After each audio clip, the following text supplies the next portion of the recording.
It was always my hope to have Professor Caroline Barron to talk to us this year. I asked, she said yes, and so here we are. I did want to do medieval London. I don't think there's a bigger reputation person for that than Professor Barron. And the thing about medieval history, I did medieval history, ancient medieval myself, coincidentally at Royal Holloway, although unfortunately we never met. I wasn't fortunate enough to have Caroline as one of my tutors. But there you go. Is medieval history neglected? I don't think it is, but it is possibly the poor relation in general. But when it comes to the context of the City of London, there can't be anything more important than its medieval history, that's for sure. So when I first met Professor Barron for a meeting, what should we do? She suggested, well, it's the 600th anniversary of Agincourt. Why don't we talk about Henry V and his relationship with the City of London? And perfect. So I think we'll see how important the relationship is, or how important medieval history is with the City of London by the end of this talk, if we're not already aware of that. So it's my great privilege and honor to introduce you Professor Caroline Barron.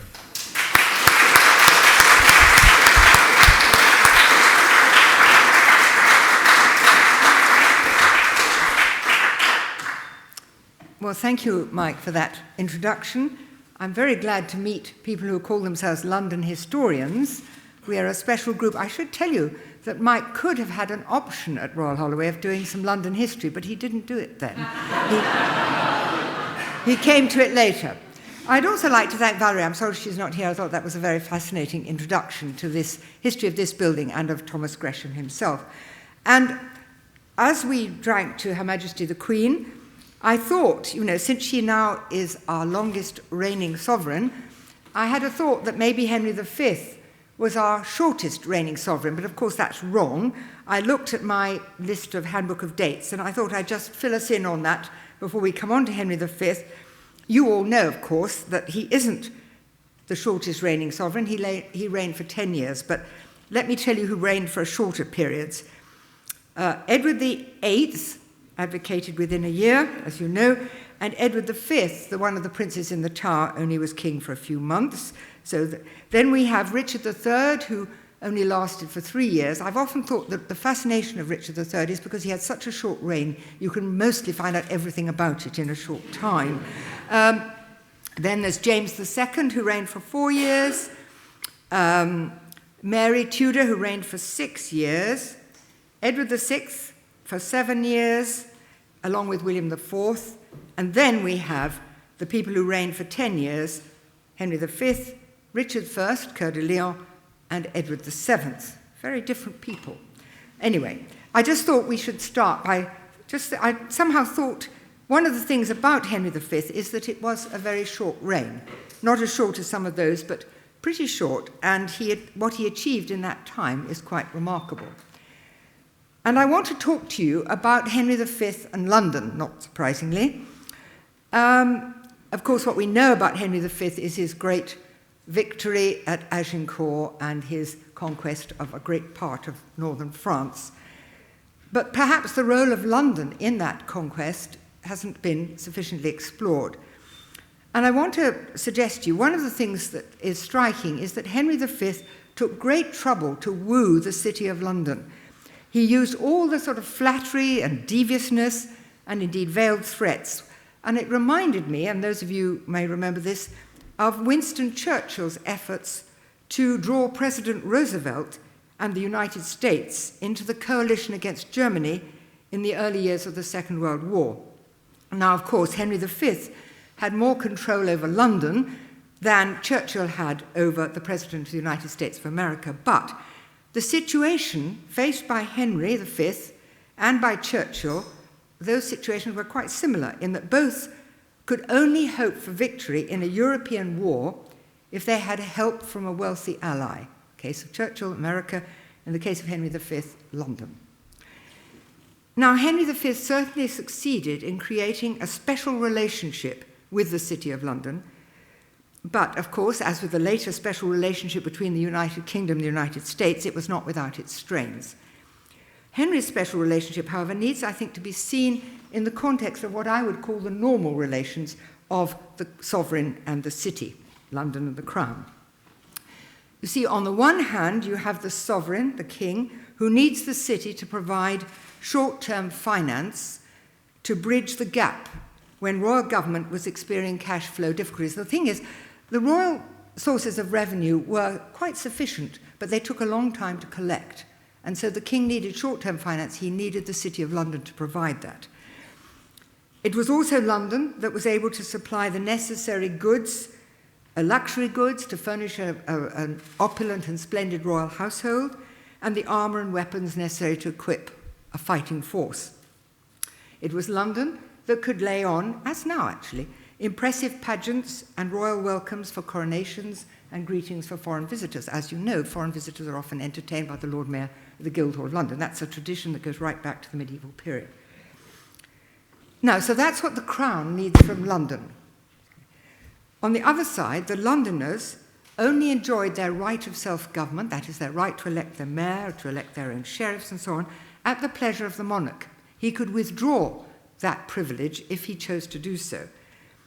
And if the city became lawless or faction-ridden, the king could intervene, as indeed Richard II had recently done in 1392. He withdrew the city's cherished privileges and ran the city himself independently. He ran it for a year. And it cost the city £30,000, a lot of money, to get back their privileges. So there was a balanced relationship between the Crown and the city, an interdependence between the two. What is novel about the relationship of Henry V with the city is the manner in which Henry V chose to conduct that relationship. Now, if you think of Richard II, I mean, Shakespeare's play is not far from the truth, I think, in many respects. Richard II chose to separate himself from his subjects and to stand apart, if you like, from the cut and thrust of ordinary political life.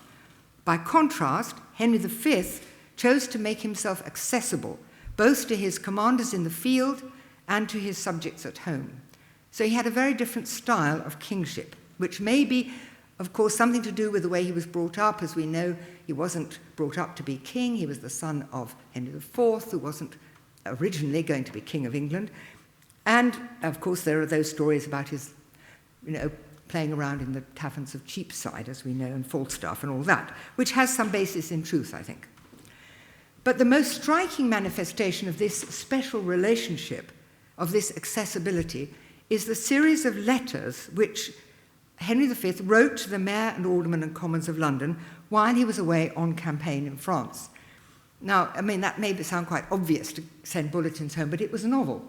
And although the earliest letter which Henry wrote, which the earliest one we have surviving, was on the 22nd of September 1415, so just before Agincourt, he wrote it to the mayor and aldermen and announced to them the surrender of the important port of Harfleur. That was the first part of his campaign, was to capture Harfleur, and then he would move on, hope to capture more or to conquer more of France. That first letter, which he wrote, was written in French. But all the surviving letters, subsequent, and there are 7 that survive in all, were written in English. And that may seem obvious to you, but that was a novelty for the monarch, for the royal government, to use English. The normal languages were Latin and, of course, French. And these letters have survived not because they were copied in the royal chancery, but because they were copied into the city's own records, the City of London's what are called letter books, where they recorded important documents and decisions. And this particular one is known as Letter Book I, which covers the reign of Henry V. And it's clear that there are other letters to which reference is made, but they don't happen to have survived. And it seems likely that it was in the developing office of the Common Clerk, which is the town clerk of London, at the time a man called John Marchant, but he was succeeded by a more famous man called John Carpenter, who was a very notable scholar, learned person, had a great influence on the development of London bureaucracy, if you like, in the early 15th century. Anyway, I think what happened is that Carpenter, new in the office, drafted the responses which went back to Henry V in France, and he wrote them also in English. But they are, compared with the King's letters, which are very terse and to the point, and, I've captured Harfleur and my baggage train has been destroyed, so please send some help, that kind of thing. The city wrote these very overblown, long missives back to him. And 6 of these responses have been preserved, probably by Carpenter himself, who wrote them into the letter book, I'm sure, because he was proud of them. And they're characterized by Kirby, the historian, as groveling. And he dismissed one letter as saying, it says nothing in 500 words of abject flattery. And I think it's probably doubtful that Henry V, in the midst of his campaigns in France, had time to read all John Carpenter's extended prose. But it is possible, and I think it's probable, that the new clerk was trying to show off his skills. But having said all that, I think the letters did serve an important purpose, that is, the responses which Carpenter wrote. Because they assured the king that the city was in, I quote, as great peace and tranquility as ever did city in absence of his most sovereign and excellent lord. Now, although Henry may not have had time to read all this verbose flattery, there's a lot of it, he did need to know that there was peace and quiet on the home front. And again, I don't know if you've seen that book, The Diaries of John Colville, who was Churchill's private secretary in the Second World War. And Colville shows, in writing about that actually Churchill's first concern when he woke up in the morning was how were the towns responding to the bombing? How was the home front holding up? Because if the home front doesn't hold up, the armies abroad can't succeed. And I think, therefore, although these letters are full of flattery, Henry did want to know that the home front, his city of London, was in peace and tranquility. And remember, too, that at this period, England had had not only, of course, the deposition of Richard II and so on, the slightly insecure Lancastrian regime. Richard, Earl of Cambridge, on the eve of the Battle of Agincourt, the departure for France, had had a plot to depose Henry. There was Lollardy and the sort of unrest in religion. So there were reasons for Henry to be worried that maybe the home front would not be peaceable and secure. Interestingly, none of these letters ask directly for money. And there are other routes by which the king did that. I'll come on to that. But of course, Henry did need money for his plans to invade France. And what he did before he left for France in July 1415, on the 10th of March 1415, he summoned the substantial commoners of London, led by their mayor, a man called Thomas Falkender, who was a mercer, and he summoned them to the Tower of London. The map, you were going to kindly move the map across for me? Never mind, doesn't matter. Never mind. Well, you can all see the map. The Tower of London is in the bottom right-hand corner. The Tower, anyway, he summoned them to the Tower because the Tower was not officially within the City of London. It was royal territory within the city. So he summons them to the Tower, and he lays out and he explains to them his plans. He tells them what he's doing, and then he says, now I'd like you to go away and think how much you can contribute. And 4 days later, 5 of the king's councillors, the most high-powered members of his royal council, that was Henry Chichely, who was the Archbishop of Canterbury, Henry Beaufort, who was Bishop of Winchester, the king's half-brother, the king's 2 brothers, John, Duke of Bedford, Henry, Duke of Gloucester, and his cousin, Edward, Duke of York, all came to London, to the Guildhall, to hear what the Londoners proposed. And this, again, is written, the account of this meeting is written in great detail in the city's letter book, again, probably again by Carpenter. And what he does is he gives a great deal of detail about who sat where and whether the Mayor of London had precedence and so on. He doesn't actually tell us what the outcome was. He doesn't tell us whether they actually agreed to lend any money or not. However, we know from the Royal Exchequer accounts, that the city did indeed agree to lend the enormous sum of 10,000 marks. A mark is 13 shillings and 4pence, that is 2/3 of a pound. So what they were lending was £6,666, 13 and 4pence. And as security for this massive loan, I mean, when you think that the king's annual income was £34,000, that's a pretty large sum. The Londoners were given as security a magnificent collar or chain of gold, encrusted with jewels and weighing 56 ounces, and this was placed in a leather case and sealed. They weren't supposed to sell it. They were just supposed to keep it as the security.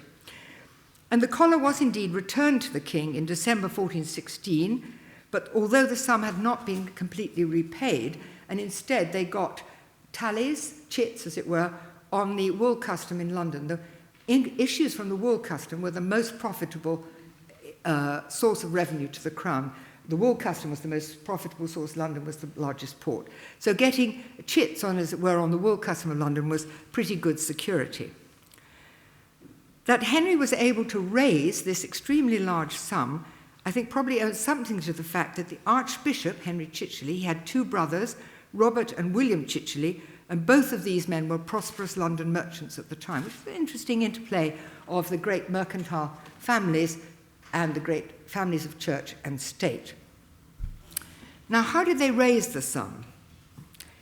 I think they didn't do it by raising a normal tax. Normally, when Parliament granted a 10th and a 15th, the Londoners paid by dividing the sum up between the 24 wards, and then the alderman was responsible for gathering so much from each ward. They were differently assessed.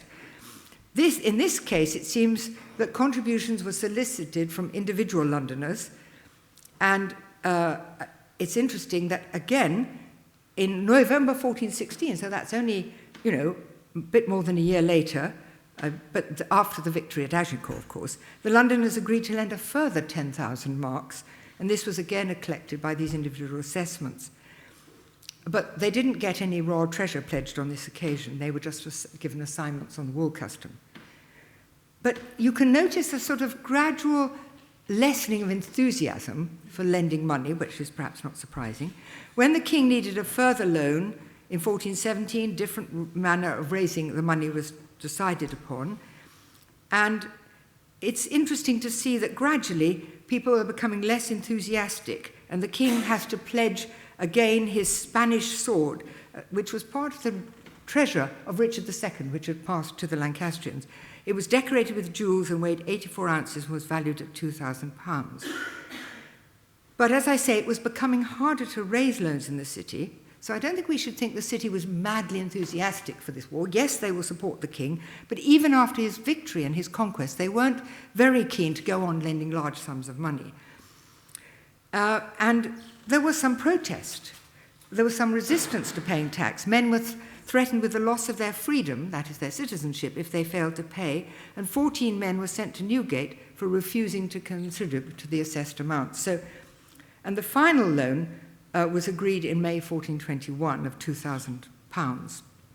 So I think the point I'm trying to make here is that in spite of the really remarkable success of his campaigns in France, Henry and his brothers were finding it increasingly difficult to raise cash in London, and they needed this cash to be able to prosecute the war effectively. And in fact, if you look over the pattern as a whole, it looks as if Henry, on an annual basis, actually raised less money in the city than either Henry IV or, oddly enough, than Henry VI. However, he wasn't only dependent, the king, upon the loans which he could raise in London. Corporately, there were individual lenders who lent him money, and I would draw attention to two of them. One was a man called John Hend, who was a draper, and the other was the mercer Richard Whittington. Both men had been significant lenders to Henry IV. They continued to support his son. Hend made 5 loans, but he died in August 1418, and his largest loan was made in June 1415 on the eve of the battle, of the expedition to France. And Whittington, who, as you know, thrice Lord Mayor of London, served his 3rd term as Mayor of London in 1419 to 20. And he died in 1423, just after Henry V, actually. And he lent money to Henry V on 5 occasions to maintain the siege at Harfleur, and he assembled really quite substantial sums, like £1,333, 6 and 8pence, a very large sum for an individual to be able to provide. And, so it's not just the corporate loans, it's individual loans from individual Londoners as well. But although I've emphasized the financial support, and I do think that was important, there is another significant aspect of London support for Henry's campaigns. because without the resources available in London, the king couldn't equip, feed, or transport his armies. And there are surviving numerous proclamations, all written in English, posted in the City of London, urging Londoners to supply goods or to go in person to join the king's army. Because after the capture of Harfleur and the great victory at Agincourt, there was a continual English presence. It was necessary to maintain the English and extend the English hold on France against increasingly French attacks and attempts to regain it. The Londoners were urged to travel there. This is to help to maintain in October 1415. So this is on the eve of Agincourt, after the capture of Harfleur. And the proclamation says there to bring corn, bread, meal or flour, wine, ale or beer, fish, flesh or any victuals, clothes, linen, woolen or any merchandise, shirts, breeches, doublets, hose, shoes, or any manner of armour, artillery, or any other stuff. So what they say is, bring anything you've got. Our army is desperate for supplies of all kinds. And they were to be ready with their goods within 7 days, and the mayor was to be responsible for providing the transport to take all that material, whatever it was, across to France. And I think it's worth remembering that the transport of these goods depended for its success on the organisational skills of the mayor, who was expected to find the ships and the sailors and to take all the assembled men and equipment across the channel. In the summer of 1418, the men and their foodstuffs due to sail for Normandy were told to assemble at the Church of St. Dunstan in the east, which is, as you know, in the east near the Tower of London, where William Sevenoak, who was the alderman of Tower Ward, and others who were assigned to the task would provide the transport. And on the 10th of August that same year, 1418, the king, who was at the time besieging the great town of Rouen, in his letter specifically asked the mayor, aldermen, commons of London, I quote, in this one of his letters, to arm as many small vessels as ye may, goodly with victuals, and namely with drink, to come to Harfleur, and from there as far as they may, up the river Seine towards Rouen. And in return, the king promised to show them even the better lordship in time coming. The king's letter was received in London, that one, on the 19th of August, and by the 8th of September, so not long afterwards, the Londoners were able to assure the king that they had done our busy diligence, this is their phrase, in loading the vessels with victuals, and these were listed: 30 butts of sweet wine, 1,000 pipes of ale and beer, 2,500 cups for your host to drink of. There's no point in sending beer if they haven't got any cups to drink it out of.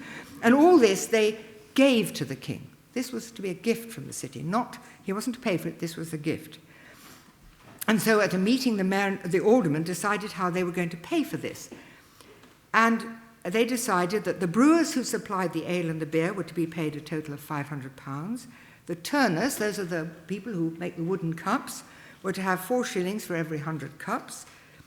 The rowers who ferried the beer out to the ships anchored in the midstream were to have £8, 11 eightpence. The wine drawers, who took the wine from the cellars to down to the harbour, were to have 3pence for every ton that they transported. And the carters, who brought goods from further away, were to have 4pence for every cart. It's not clear how the money was raised, but the interesting thing is that we do know that the suppliers actually received it, because we have surviving the record book of the Brewers' Company of London. Now, most of the medieval records we have are of the great companies, the mercers, the goldsmiths, merchant tailors, what else? Grocers. But the Brewers' book also says, now, the Brewers were a nouveau company. They weren't one of the great companies. They, as you know, ale was the drink of medieval England, but gradually beer made with hops was being introduced, so beer was being brewed on a more commercial scale. So the Brewers' Company were up and coming. They were quite prosperous, and their records survive. We have a record book from the early 15th century, and it contains a detailed account of the costs incurred by the 24 brewers who provided the beer for the mayor and all, and it gives an exact account of how much each brewer who supplied money was to be repaid, with a certain small percentage taken off for, as it were, administrative costs. We all know about those. So, and the total outlay of the brewers was £122, which represents a very considerable investment on their part in the royal invasion in France. But And the other interesting thing just to say about the brewers' accounts is that they start their records in Latin, and then their clerk says, but since the king writes to us in English, we're going to keep our accounts in English. And they did. And from then on, the brewers' accounts in English, which shows you the influence of Henry's decision to communicate with the City of London in English. It had a very important effect on the growth of, as it were, administrative English as well. It was a very remarkable, you might say obvious, but it was quite a remarkable thing for the king to have done.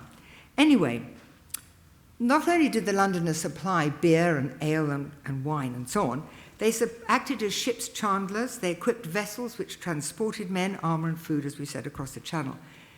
In July 1415, for the Agincourt campaign, John Rainwell, who was an ironmonger and later a future mayor of London, provided a substantial quantity of goods, including masts, to equip the king's flagship, which was called La Trinité Royale de la Tower. And the following year, he supplied oakum and canvas for the Duke of Bedford's ship at Southampton, which was called the Anne. He was married to Anne of Luxembourg, named his ship after his wife. I don't know if that's, well, maybe that's complimentary. Anyway, in 1419, the city decided to grant the king a supply of armed men. Now, this was unusual. The city very rarely actually supplied men to fight. They usually supplied money or foodstuffs or armour, but not usually armed men, but because those would be provided by the great aristocracy who would gather groups of knights and hosts and so on to fight with them. But the city said they would send the king either 500 archers for 3 months or 1,000 archers for 6 weeks. And the costs of these men were to be met by raising a tax in the city. And Henry wrote from Pontoise in France on the 17th of August and thanked the Londoners, I quote, with all our heart for the goodwill and service that we have always found in you hithertoward, and especially for your kind and noble proffer of an aid. The point being is that they were going to give these to him, they weren't going to charge him for them. And Henry goes on to say, what a good example the Londoners are providing for the rest of the king's subjects. So the support which the City of London provided for the king was not simply the short-term cash loans, important as these were, but it encompassed supplying and equipping the English troops sent to France, and on occasion gathering and paying men to fight. And the frequent proclamations which were posted in the city urging men to support the king's enterprise in France always involved the Mayor of London in collecting and transporting the troops, the armour and the food. So what I'm trying to say is that the logistical help provided by the Londoners must have been of crucial importance, just as important as the financial support.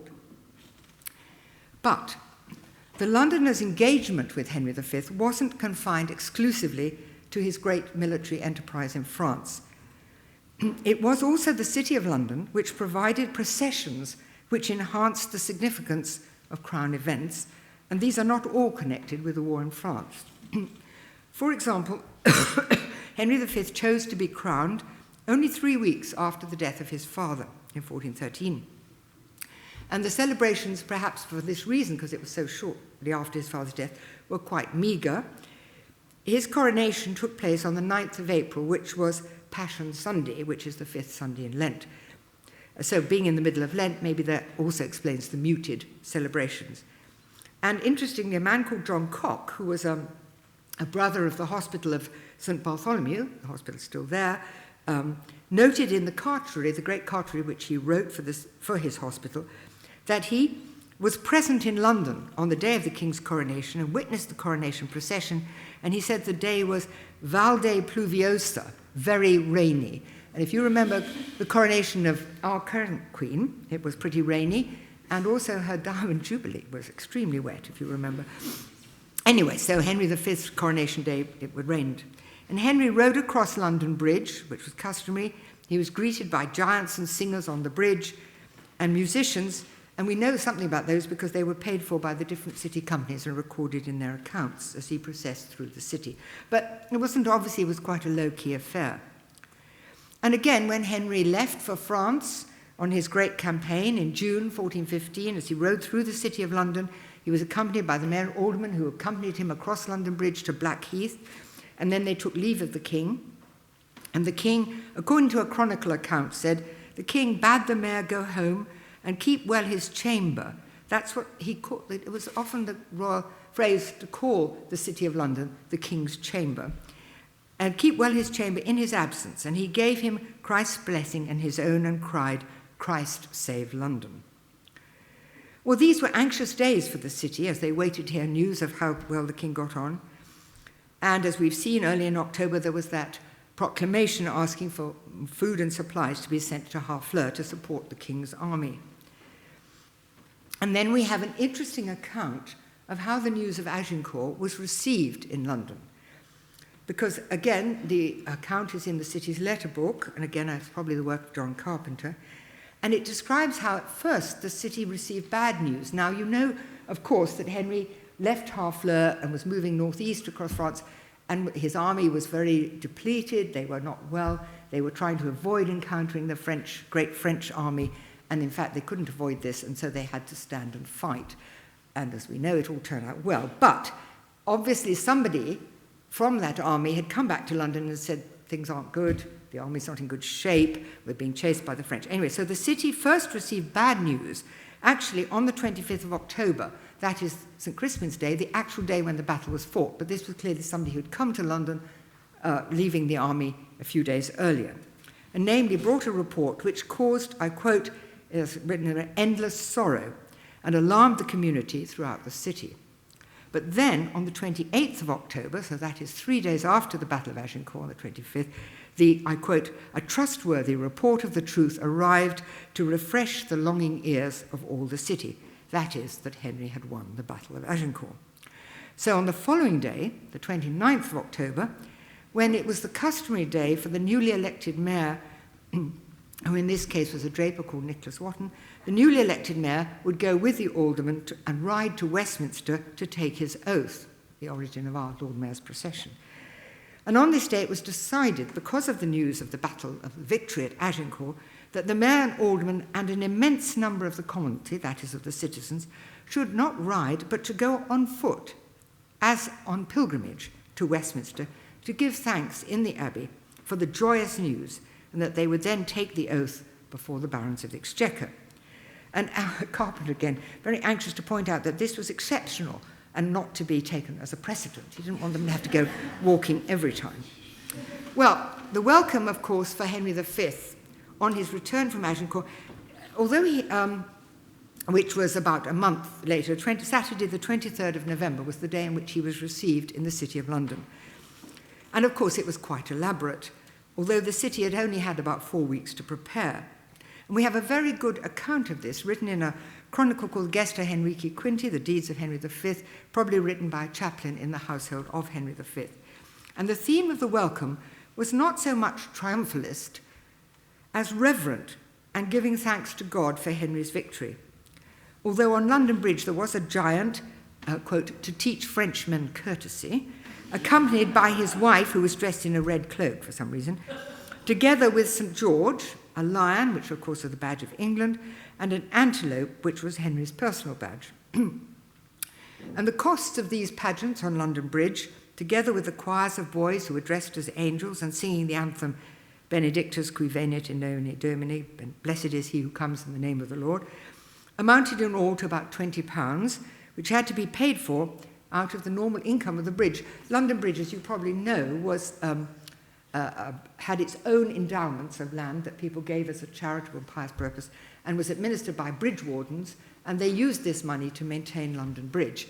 In fact, there is still a London Bridge account, a great trust, and many of us would like to get our hands on that for things like historical research, but they use it for other purposes. Anyway, the bridge estate was very substantial, but they had to pay for these pageants. And the city companies also contributed to these festivities. The grocers paid for minstrels, I quote, to meet the king at his coming out of France. And apart from the pageants on London Bridge, there was another pageant at the northern end of the bridge at St. Magnus Church. There were three pageants at the Conduit in Cornhill and Cheapside, and a magnificent castle was built around the Cheapside Cross and crammed with boys singing. And then the next day, the Sunday, and the mayor and aldermen and many of the commoners went and visited the king at Westminster and presented him with a gift of £1,000 in 2 gold basins worth £500. The city, of course, recorded the value of these things. So that was the procession and the welcome after Agincourt. Then 6 months later, in 1416, the Emperor Sigismund, the Holy Roman Emperor, visited London because Henry was anxious to get him as an ally against France, so it was part of his diplomatic drive. And the mayor and aldermen, again, were instructed by the King's Council to go to Blackheath to meet the Emperor and to escort him into London. And the King would meet him in Southwark and bring him over London Bridge to Westminster, where he was lodged, the Emperor, that is. And the city didn't provide pageants or musicians on this occasion, but the mayor had to ensure that peace was maintained in the city in the face of this considerable influx of knights and esquires summoned to London by the King, and, of course, the extensive entourage of the Emperor himself. And it was the mayor's responsibility to ensure that there was sufficient food in the city to feed all these people and that the prices remained under control. The mayor, therefore, had that's Nicholas Wotton, had a considerable task on his hands. But the most elaborate arrangements and festivals were for the welcome and coronation of Queen Catherine of Valois. In February 1421, she married Henry in France, and then he brought her to England in February 1421. And there we know quite a bit because there was more time to prepare. The city, the Bridge House accounts tell us that a great deal about what was prepared for her. A new giant was made, and the central figure on the bridge was, of course, not a giant to teach Frenchmen courtesy. That wouldn't be very, wouldn't be very polite. So it was the central figure in the pageant was the figure of St. Petronilla, who is the supposed daughter of St. Peter and is the patroness of the Carolingian kings of France. So that was in tribute to Catherine's French royal connections, of course. And the cost to the bridge on this occasion came to over £80. That was a big bite out of their annual income. And then there were other pageants in the city, the conduit flowed with wine. And on the eve of her coronation, the Queen received a delegation of the mayor and aldermen of London, who presented her with a pair of silver basins. Notice her husband had got gold basins, and 1,000 marks. He'd got £1,000. A mark is 2/3 of a pound. And then, they accompanied her through the city to Westminster, and many, again, of the companies contributed to all this. So, a very important aspect of something that the city could do for the crown. But the gaiety and hope which accompanied Catherine's coronation was frustrated, of course, by the death of her husband, Henry V, 18 months later, on the 31st of August, 1422. And again, therefore, the usual festivities that accompanied the mayor's riding to Westminster to take his oath were very muted. The crafts which accompanied the mayor wore only black or russet gowns instead of their usual livery, and they travelled by barge instead of riding. The barge at that time was a cheaper option to riding. When the king's coffin arrived at Southwark on the 5th of November, it took a long time because it processed, the body obviously was embalmed, and it would then process through his various French territories in northern France, and finally reached London on the 5th of November. He died on the 31st of August, so it had taken some time. The mayor, the sheriffs, aldermen, the members of the Common Council, the men of the crafts, provided the group of 300 mourners who accompanied the royal coffin from Southwark to St. Paul's Cathedral, and on the following day to Westminster Abbey. All the mourners accompanying the coffin wore white gowns which had been paid for by the city chamberlain, but the crafts paid for the torches which their own members held. And it's interesting because it's recorded how many torches different companies. So the mercers, the grocers, drapers, skinners, vintners, fishmongers, and tailors each provided 12 torches. The ironmongers, goldsmiths, saddlers, brewers, butchers, cordwainers, 8 torches. The wax chandlers, tallow chandlers, fletchers, and bowers, acting together, and the pewterers, dyers, and armourers each provided 6 torches. The shearmen, who later became the cloth workers, the salters, girdlers, haberdashers, curriers, barbers, glovers, and founders, 4 each, and the braziers, hatters, painters, and fullers, 3 each. So you can see the sort of hierarchy of the great companies and so on. A total of 211 torches. That's a lot of big torches, like great candles. And we know a little bit, the 12 torches provided by the Mercers' Company cost £5 and 10 pence. and their torchbearers were each provided with ale, so they were kept going while they carried the torch along, costing fourpence, and each man also held a rosary, which the company bought for them, which was quite an interesting touch. The brewers, who supplied 8 torches at a cost of £2.11, provided each torchbearer with food for 2 days at a cost of 6pence for each man. And in every one of the wards through which this catafalque passed, from St Magnus Church, the northern end of London Bridge, to Temple Bar in the west, every householder stood holding a torch in his doorway, and the chaplains of the churches, the chapels which the funeral procession passed, wore their richest vestments and censed the corpse as it passed. And following Henry's death, every year the city crafts, and this is recorded in their accounts, provided men for a barge which went to Westminster for the King's anniversary service. This is unique. No other king had this kind of commemoration in the city, that each year on the anniversary of his death, a barge went and every company contributed to that. And it continued until the Reformation. So what I would conclude and suggest to you is that the 10 mayors of London who held office during Henry's short reign had a very tough assignment. There were 3 mercers, 2 drapers, 1 skinner, 1 ironmonger, 3 grocers. They had to maintain peace in the city during the king's long absences abroad, and that wasn't an easy task in the light of the smouldering Lollard disturbances. They were expected to ensure a supply of loans to the king, to oversee the collection of the money in the city, and then to secure the repayment of those loans. In addition, they might well be expected to make personal loans, as Richard Whittington did so spectacularly. But of equal importance, I think, but not always so visible, was their difficult task of acting as the king's quartermaster, an ordnance corps, collecting and equipping men and ships, and attempting to supply the troops in France with the tools to finish the job. But I would suggest to you that the Londoners' response to the death of Henry V demonstrated that they carried out these tasks not only with their heads, but also with their hearts. Thank you.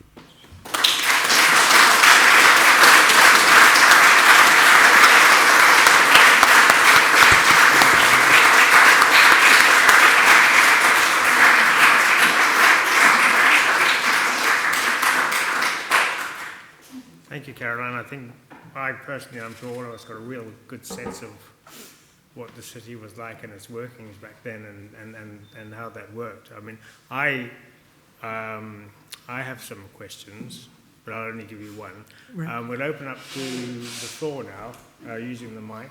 I can get it working. My question is to what extent, I got a sense, to what extent was Henry an absentee king, if we compare, for example, with Richard I? He was absent a lot. Right. Which, I mean, he was away for 3 years at a time when, yes. when he got married to Catherine. So, I mean, I don't mean it took 3 years to get married to Catherine, but I mean, he was away, and that was the culmination after the treaty. Right. So I think that was really important, but he had very loyal supporters. I mean, for some reason, he was a man who could attract loyalty amongst, I mean, as Edward III was. You notice that Edward III's sons were very supportive of Edward III's campaigns. And Henry's brothers all supported him. Thomas of Clarence, John, Duke of Bedford, Henry of Gloucester. And after he died, they tried to keep, well, Thomas had died, but tried to keep loyal to his vision of his conquest and his kingship of France. So, you know, I think he was, that is a remarkable achievement, that being absent so much, yet everybody remained loyal and keep facing in the same direction and trying to support his great campaign. And he was quite a young king, so which makes it yes, more... I mean, not as young as, I mean, what was he? Not as young as Richard. No, he wasn't as young. I mean, he was after all, when he came to the throne, he had 4 children of his own. I mean, he'd been married to Mary Boone, who had died, and sorry, wrong. No, he was not I'm sorry, that's Henry IV. No, he was not married, sorry. But he was, you know, he'd fought at the Battle of Shrewsbury, he'd fought in Wales, you know, he was in his 20s. You know, he was ready for it. Robin, you want to be our mic guy?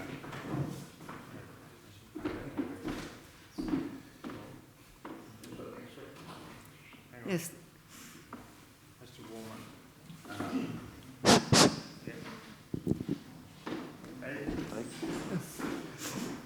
Caroline, do we know anything about Henry IV's relationship with the City of London? Yes.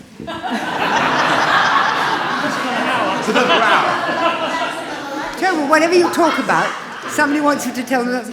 Henry IV, I mean, it's always suggested that Henry IV was very popular and Richard II was not, and that's certainly the sort of Shakespeare view, isn't it? I personally think that Richard was not as unpopular in the city as later Lancastrian propaganda. After all, the victor always tells the story. So Henry IV tells the story of how, Richard was unpopular and he was the popular king and so on. I think Henry IV got on pretty well with the City of London. He got loans from from Richard Whittington. Interestingly, Richard Whittington lent money to Richard II. He also lent money to Henry IV. I think there was a sort of business head. I think Henry did quite well, but he had a lot of rebellions to deal with. But the City of London, on the whole, got on all right. They lent him money. They supported him. I think the Londoners were pragmatic. They weren't going to fight for Richard II, and in due course they didn't fight for him. They went with the victor. That's good business, isn't it, really? So I think Henry IV had a good relationship with the city, a perfectly adequate one, but Henry V had a better one. That's what I would say. You mentioned the choice that Henry had from the city of 10,000 archers or another alternative. Did he take the archers, and if so, was that critical? No, it was the choice was the length of time. He either could have chaps for 3 months or for 6 weeks, but I think they were to be archers. Let me see.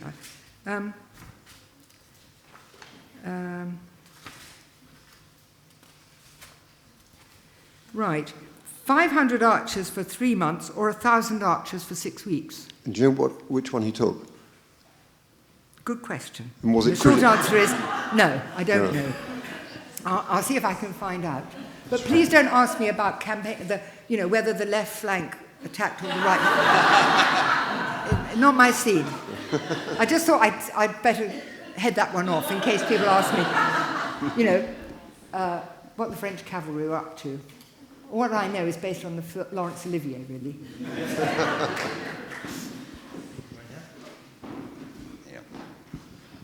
Only a little one, but I was really surprised at the speed that the victory at Agincourt actually reached London. I know, it is. Considering that they had to cross the Channel. 25th, 6th, 7th. Yes, I suppose that by this time they weren't that far from Calais, remember? And,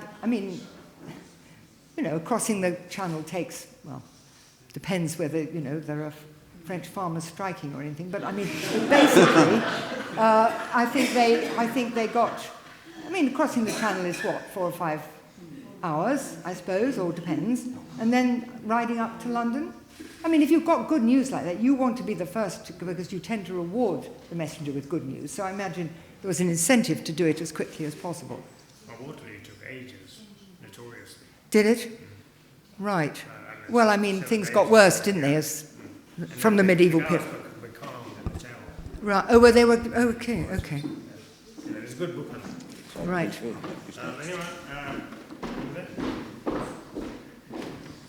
I think it's fascinating, the complexity of loans, gifts, and other sorts of promissories and so on. When he died, did the debts die with him, or have you got any record of the percentages are actually repaid? No, the Exchequer accepted the loans, that had been made, and so your successor had to pay. Though, obviously, if you're a usurper, like Henry IV, he didn't reckon he did have to pay Richard II's debts. But Henry V, Henry VI, or his council in this case, did accept that they had to pay. After all, some people would do much less well, but the Londoners, the king needed the loans from London, so they were going to probably be the first people to be repaid loans. So it's a reasonable record that they were repaid yes, by and large. The Exchequer records are very interesting to read. They're in rolls, as you probably know, and it records the loan, and then it records on the right-hand side if it was repaid cash, they write sol, or it says they were repaid with tallies. And sometimes, of course, now, this was very cunning, if you were, as Henry VI got more into debt, more in problems, one way of dealing with your financial problems was if people had tallies on the wool custom in the Port of Hull and the Port of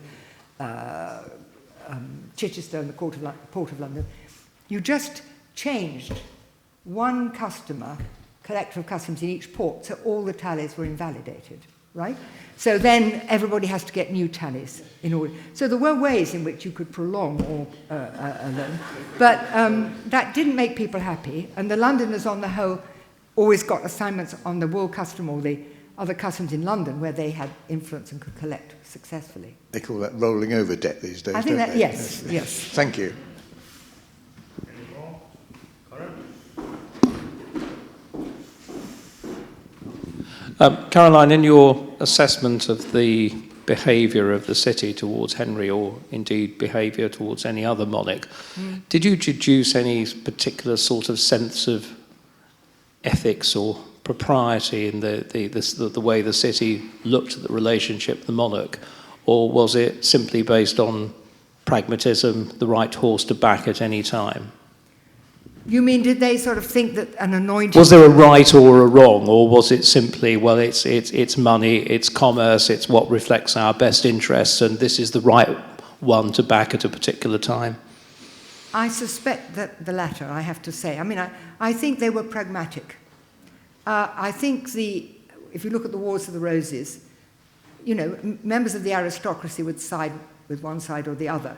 But the Londoners, well, there's a very nice bit where the Earl of Warwick, people arrive, and the Londoners send them a message saying, perhaps you'd like to go somewhere else and not come via London. This is the opposition. And of course, the Earl of Warwick is going to come to London, so they sort of let him in. Do you see what I mean? They say, go away and go somewhere else, you know.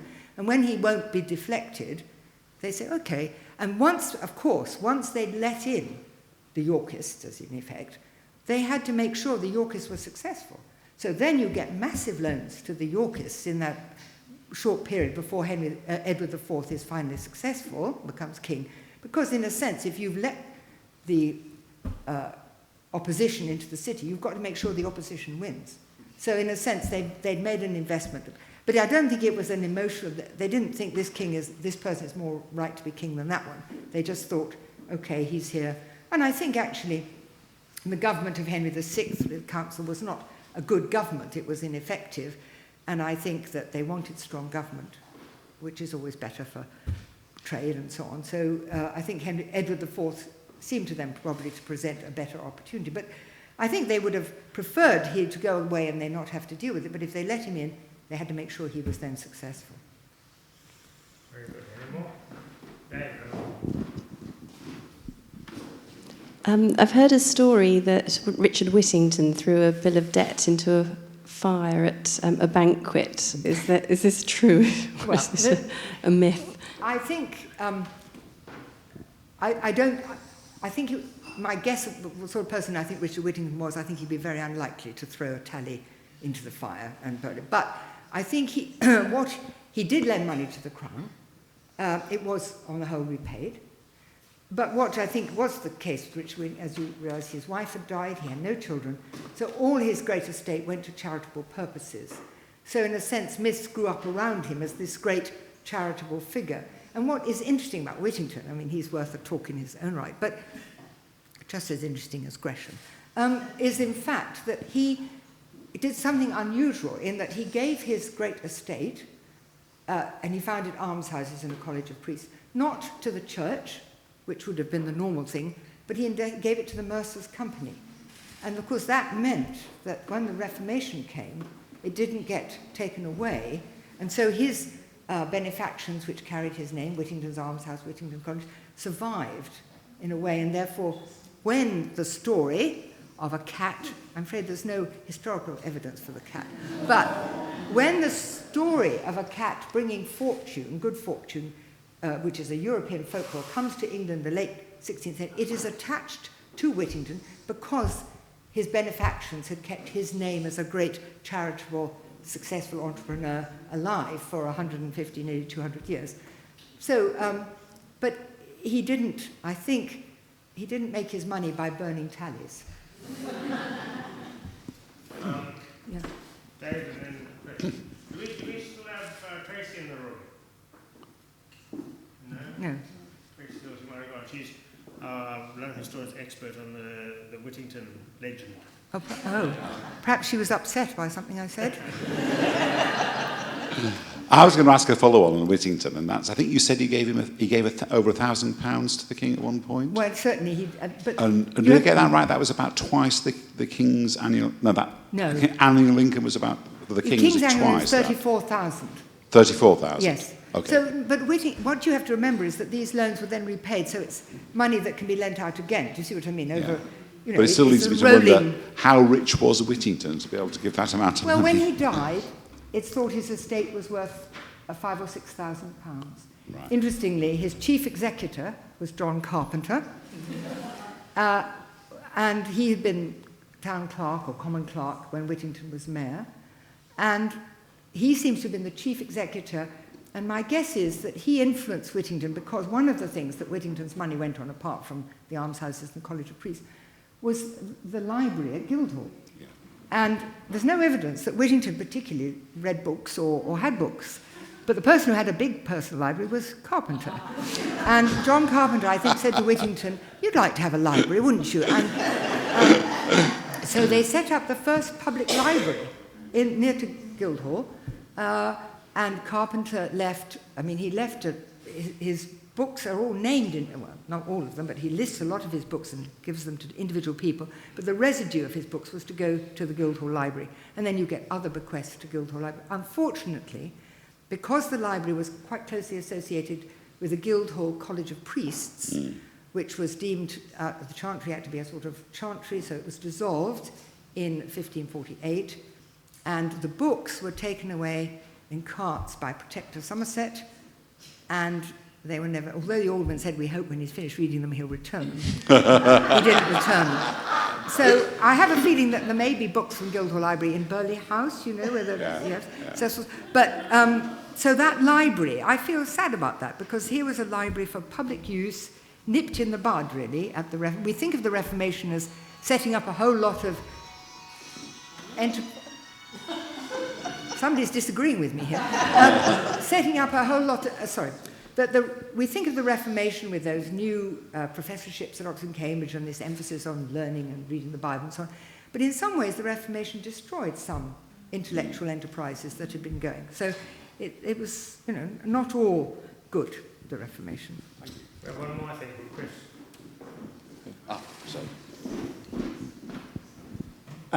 I'm sorry, those that know I'm always bashing on about St Catherine's in the shadow of the Tower of London, but I'm very interested, if I may ask, was it an advantage or a disadvantage that the ancient hospital, by Henry V's time, I think there may well have been 1,500, 2,000 people, which is quite a lot of people at that time, stayed separate from the City of London.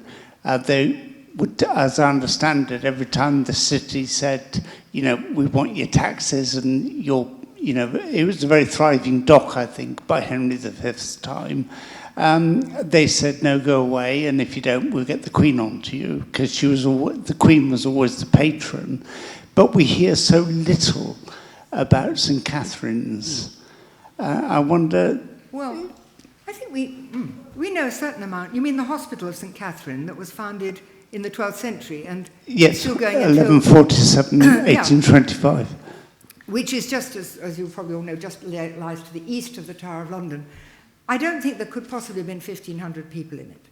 I mean, as far as I know, there were 12, there were a few brothers and 12, as many of these hospitals had 12 almspeople living there, and these were women in St Catherine's Hospital, as I understand it. But well, I think three were, and three brothers. Oh, anyway, sorry, okay. I mean to interrupt you. But there's quite a good account you can read in Jameson's book about St Catherine's Hospital, and also in the Victoria County History volume on the City of London, which deals with all the religious houses, published in 1908, has a very good account of St Catherine's Hospital. So if you're interested in it, that's where I would start. I have read it. Okay. And it doesn't say 1,500 people were living there, surely. Well, it doesn't say any, but by 1825 there were by 4,500. Oh, sorry, by 18... Yeah, sorry, I thought you meant... But by Henry V's time, there were a substantial number. That's the guess. Does it say Henry V thing? Sorry? Does it say Henry V thing? Do you think... Anyway. Well, it's only that there are so little in terms of records as to their contribution to these things. Right. Well, there's always prayer. Henry V, you know, really, really believed that God was on his side. I mean, he really believed that it was St. George and St. Crispin and the patron saints, Edward the Confessor, Edmund, King and Martyr, who had supported him, and he was doing God's work. I really believe that he thought that. And he really insisted, you know, for example, that the feast day of St. Crispin should be celebrated, that St. George's Day should be a double feast. He set up the House of Zion and established that as a centre of prayer, and the Carthusian monastery at Sheen. So he was a very, I mean, he really believed in that he was God's chosen king of France. I mean, we find that perhaps more difficult to accept, but I think it's very apparent. And the fact that when he came to London for the procession, it wasn't triumphalist. It was very much, you know, that this is God's work, and we give thanks to God for this great victory. It's God-given. I'm sure that people in St. Catherine's contributed to that. I think we'll need to wrap it with that. Once again, please, can I just say about my map? Oh, I'm going to do that. Oh, you were going to? Oh, right. Caroline Barron, another round of applause for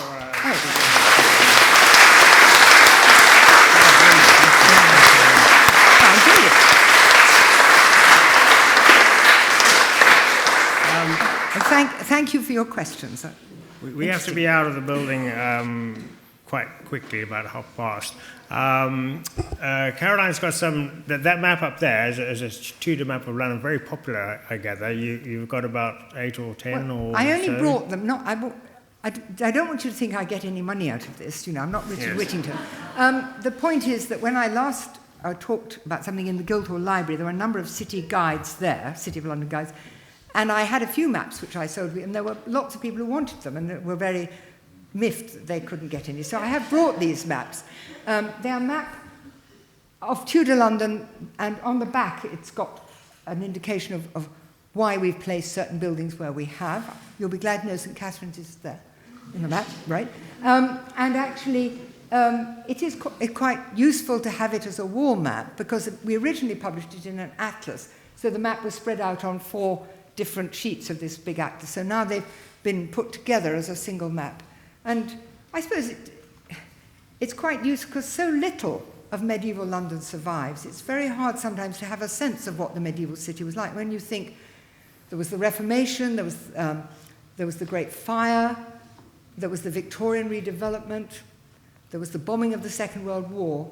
When you go to a town like York or Norwich, there's quite a lot of, or indeed continent, it's very little of medieval London left. So this map has been constructed by using written records, but also for the archaeologists who found the remains of buildings.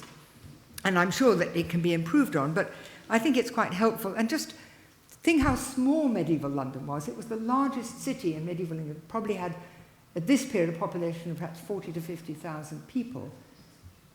And that map is half of 1 page of a current A to Z of London. It just shows you how vastly London has expanded. I mean, and yet, you know, that was, and there were fields all around, or not so much on the west towards Westminster, but on the east, John Stowe records going out beyond Aldgate and getting milk from the cows. So, you know, it's worth remembering the physicality of the medieval city, that people knew each other. I used to take my students walking around the line of the walls, which we could do in a couple of hours, to remind people that, you know, they knew each other. Your reputation would be known in the city, and therefore it was quite a small community. And some of the things that we find, you know, the sort of punishments were about your public persona and how you perceived, and if you cheated people and so on, you were publicly shamed. So I just think the size of the city and the buildings, and it shows you how important the religious houses were, 30 of them or so, in the city at this time. So it all went at the Reformation. Well, they were transformed, of course, some of them into other purposes. So anyway, if you want the map, I'm sorry, I've got some copies, and it's £7, but it doesn't go to me, it goes to the Historic Towns Atlas Trust, just in case you thought I was making a profit on it. Okay. Afterwards, we'll be popping across the road to the Sir Christopher Hatton, another Lord Mayor of London, I believe, for drinks. Would we have time to join us? If I can, I will. Okay. Yes, I'd love to. Could I ask you to return all your glasses to the headmaster's office before you leave? But finally, and sorry, did you have? Okay. Finally, importantly, I'd like to invite applause of thanks for the Gresham folks who aren't here, but Sue did the drinks and all that sort of stuff. Maybe she'll go.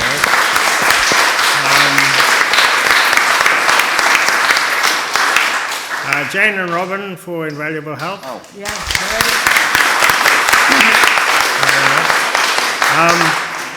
Finally, last year when Aid Tinniswood did the talk, we gave him a Gresham tie like this one, which I'm not sure we can really. It's not the type of thing you'd go down very well. So I haven't worn a tie since I was a sixth former. Well, were we allowed to wear them when I was a sixth? Instead of that, we've brought you as a thank you a similar sort of thing you'll discover. Thank you. As Thank you very much for your fantastic talk. Thanks a lot. Thank you very much.